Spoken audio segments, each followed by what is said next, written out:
చాలామంది స్టూడెంట్స్ వచ్చేసరికి JNTUH engineering mechanics subject paper valuation ఎలా జరుగుతుంది అని చెప్పేసి ఈజీగా ఉంటుందా హార్డ్గా ఉంటుందా అని చెప్పేసి అడుగుతూ ఉన్నారన్నమాట. అయితే దాని గురించి చెప్పదలిచాను అనమాట. సో ఇంజనీరింగ్ మెకానిక్స్ అనేది మెకానికల్ వాళ్ళది నాకు తెలిసి. సో ఇప్పుడు దాని గురించి చెప్పబోయే ముందు అయితే మీకు ఏమైనా డౌట్స్ ఉంటే కాల్ మీ 4 యాప్స్ వచ్చేసరికి తెలుగు ఇంజనీరింగ్ ఎడ్యుకేషన్ టెలిగ్రామ్ ఛానల్లో షేర్ చేశాను. ఆ గ్రూప్లో జాయిన్ అయ్యి ఖచ్చితంగా అయితే కాల్ చేయండి. ఇంతవరకు ఈ ఛానల్ సబ్స్క్రైబ్ చేసుకోండి, వీడియో లైక్ చేయండి, షేర్ చేయండి. Telugu engineering education, JNTU updates channel, software course work support channel subscribe చేసుకుని మీకు ఉపయోగపడతాయి. ఇక టాపిక్లో వెళితే సో ఇక ఇంజనీరింగ్ మెకానిక్స్ సబ్జెక్ట్ అనేది మీ అందరికీ తెలిసిన విషయమే. మొత్తం కూడా కంప్లీట్గా ట్రిగ్నామెట్రిక్ అప్లికేషనే ఉంటుంది. మ్యాక్సిమం ప్రాబ్లమెటిక్ సబ్జెక్టే అది.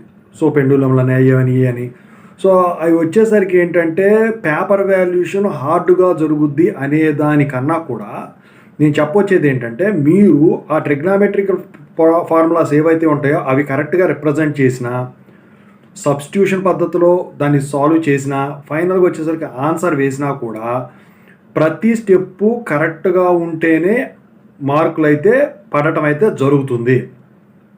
కాకపోతే మీకు ఇక్కడ ఒక అడ్వాంటేజ్ ఉంది. ఏంటంటే ఇవాళ రోజున కోర్ గ్రూప్ మెకానికల్ గ్రూప్ ఒకటి ఉంది కదా. మెకానికల్ గ్రూప్ అనేది ఏంటంటే సో ఇప్పుడు అడ్మిషన్స్ చాలా తక్కువ ఉన్నాయి. సో మరి ఉన్న అడ్మిషన్స్ అన్నా నిలుపుకోవాలి, గ్రూప్ని బాగు చేసుకోవాలంటే ఫ్యాకల్టీ అనేవాళ్ళు ఏం చేయాలి, అంత ఇదిగా పట్టించుకోరు నాకు తెలిసి అయితే. అంటే అట్లా అని చెప్పేసి అసలు ఏం ఖాళీ పేపర్ రాసిచ్చినా లేకపోతే ఆ ఇంజనీరింగ్ మెకానిక్స్ సబ్జెక్ట్ ఏ ఫార్ములాలు నింపొచ్చినా వేస్తారని కాదు.